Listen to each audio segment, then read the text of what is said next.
শিশুরা যেসব সমস্যায় ভোগে তার মধ্যে কৃমির সমস্যা অনেক বেশি দেখা যায়, আর এই কৃমি কিন্তু বাচ্চার শারীরিক বিকাশকেও বাধাগ্রস্ত করে। তো আজকে আমরা বলবো যে শিশুর কৃমি কেন হয়, কীভাবে বুঝবেন এবং প্রতিরোধ কিভাবে করবেন। তো প্রথমেই বলি শিশুর কৃমি কেন হয়। অতিরিক্ত কাদা বা মাটি নিয়ে খেলা করার সময় সেই মাটি যদি খেয়ে ফেলে, কারণ সেই মাটিতে ব্যাকটেরিয়া থাকতে পারে।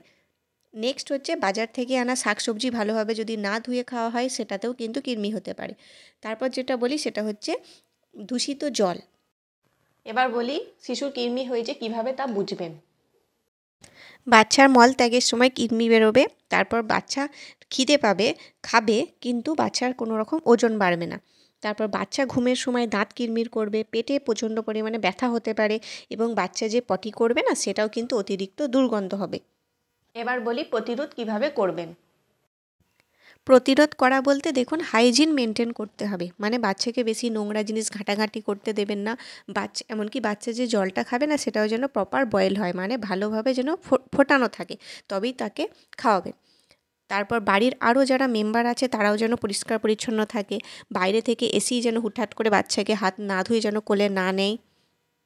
এবার কৃমি যদি হয় সেক্ষেত্রে আমরা বলি যে একদম ছোট বাচ্চাদের মানে 1 বছরের কম বাচ্চাদেরকে কোনো রকম কিন্তু মেডিসিন দেওয়া উচিত নয়। তো ট্রিটমেন্টের জন্য 1 বছরের ওপর বাচ্চাদের, মানে আমার ডাক্তার যেটা আমাকে বলেছিল সেই ওষুধটার নাম হলো অ্যালবান্ডোজেল, যেটা 1 বছরের ওপর বাচ্চাদেরকে ডাক্তার কিন্তু দেওয়া সাজেস্ট করেছিল।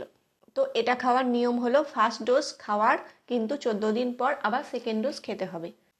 14 দিন পর কেন ডাক্তার আবার দিয়েছিল, কেননা যদি আবার সেটা ইনফেকশান হয়, মানে কিছু কিডনি যদি থেকে যায় তো সেগুলো কিন্তু মারা যাবে 14 দিন পর সেই ডোজটা আবার নিলে। আর এমনিতেও 2 বছর বয়সের পর থেকে, মানে 2 বছর থেকে 5 বছর পর্যন্ত বাচ্চাদের 6 মাস পর পর কিন্তু কৃমির ওষুধ খাওয়ানো যাবে। তো দেখা হবে আবার পরের ভিডিওতে।